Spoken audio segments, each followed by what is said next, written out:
So I just got out of seeing Dungeons and Dragons, and it was actually really good. It's actually pretty funny that I'm releasing this right after my Hi-Fi Rush video because these are basically the same stories. I mean, you got a plucky band of misfits with a dense and sarcastic leading guy, a tough punkish girl, an anxious but super powerful black guy, and a badass redhead who's easily best girl. They're all teaming up to take down a really rich and handsome guy who only cares about money. And they're both throwbacks to early 2000s movies while also upstaging a much more bigger budget and soulless corporate product in the process. I'm not complaining, I just, I'm wondering why 2023 is the year of the throwback. This one's going to be an actual quick review, seeing as how I don't really have a lot to say about this movie because it's not very deep. This movie is basically like if you made Guardians of the Galaxy, but you removed James Gunn from it. Okay, well maybe that's a bit too harsh. It's basically like Guardians of the Galaxy, but not as good. Oh boy, I should really stop talking about this. I'm making it seem like I hate this movie. The point I'm trying to make here is that, it reminds me a lot of stuff that I really like, I guess. I'm just gonna shut up and move on to the next part. Oh yeah, and I found this funny graph a while ago. You know what to do.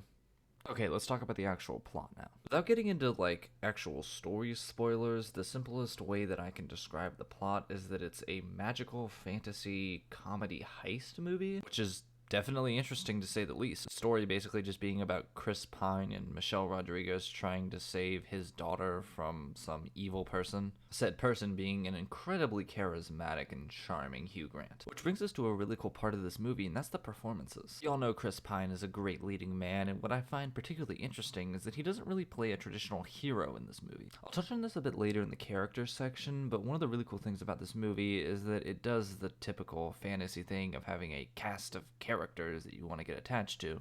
And all those characters have roles, but those roles are different than what you'd expect. In a movie like this, you're thinking Chris Pine's gonna be the brave, valiant knight with some dashing girl by his side to flirt with. But that's not what we get here. Chris Pine is the bard with a quick wit and a keen eye for intellect. And Michelle Rodriguez is the barbarian that smashes her way through everything and does most of the fighting. Justice Smith plays an anxious and nervous mage that doesn't think very highly of himself. And Sophia Lillis plays a more grounded and pragmatic tiefling druid. The best part about all these characters is really that they all have good strengths and weaknesses, vices and virtues, but those strengths and weaknesses are the inverse of what you would expect. Okay, I'm gonna get into some really touchy water here and talk about the marketing for a second. I'm sure everybody's talked about and seen the whole thing about how this movie was trying to emasculate men. And I think we can all agree the movie didn't really do that, alright? So I'm not going to address that. But what I'm going to address is the idea of what I think they meant by that. I don't think they were trying to say that all of the men are going to be stupid in this movie and not do anything, and the women are going to be all of the best heroes. I think that they were trying to talk about how the feminine and masculine traits in this movie are kind of flipped for the genders. Obviously, traits aren't specific to genders, and that's a stupid idea, but we as people tend to have ideas of masculine and feminine traits in characters, regardless of whether we want to admit it or not. The women in this movie do traditionally masculine things, like fighting other people. The women in this movie do arguably most of the fighting. And then that comes back around to where the men have traditionally feminine traits, or problems even. Chris Pine's whole story is all about family and trying to protect and care for the ones that he loves, which is a traditionally motherly role that we would think about.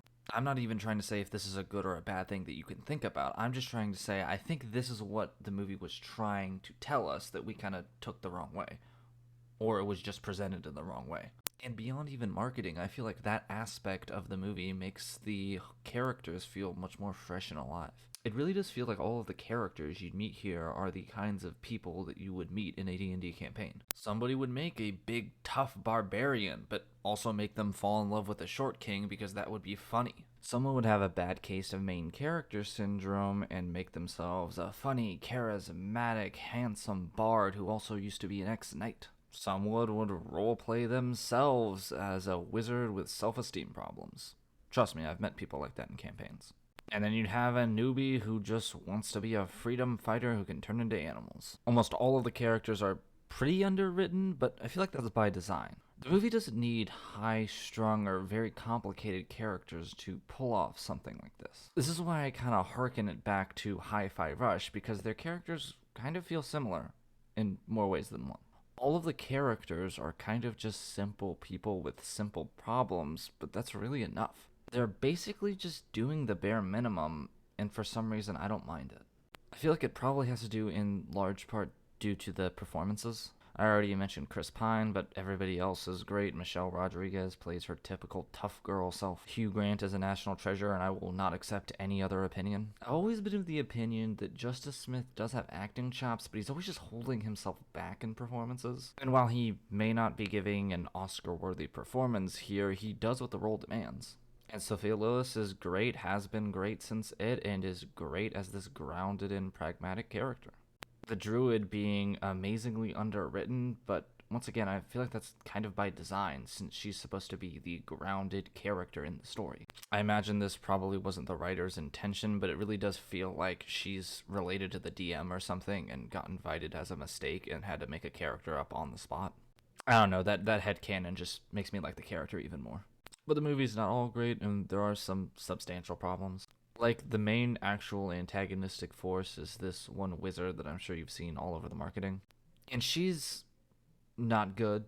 Like, she's also pretty underwritten, and it doesn't really come up that often because most of the time you see Hugh Grant as the face of the antagonist. I don't really know what it is, but whatever it is that I liked about the main characters being underwritten, I didn't really like about her.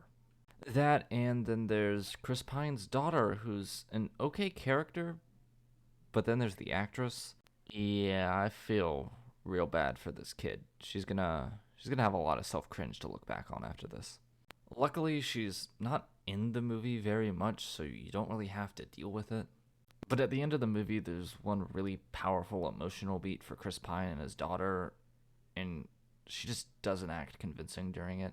The other, like, big problem, I guess I'd say, is that the pacing feels kind of wonky sometimes, where during the end, there's a lot of, like, individual action scene beats we have to hit, but because we have to hit so many, they go by so fast that they don't really have time to feel important. So before you know it, we're fighting the big bad villain, but, like, there hasn't been a lot of build-up to it.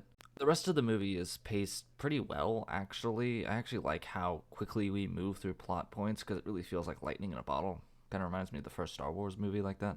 And just as like a personal note, just like from my heart of hearts, like in my soul, in my kingdom hearts, I am so happy that we are finally shooting movies on location and shooting movies with costumes. There's obviously a fair bit of CGI in this movie, but compared to Ant-Man 3, yeah, this movie looks grounded and realistic in comparison.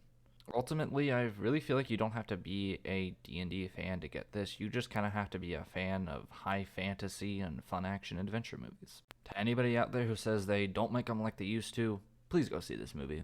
Because if you loved either Pirates of the Caribbean or The Mummy, then you're going to love Dungeons & Dragons. 8 out of 10. Still better than Velma.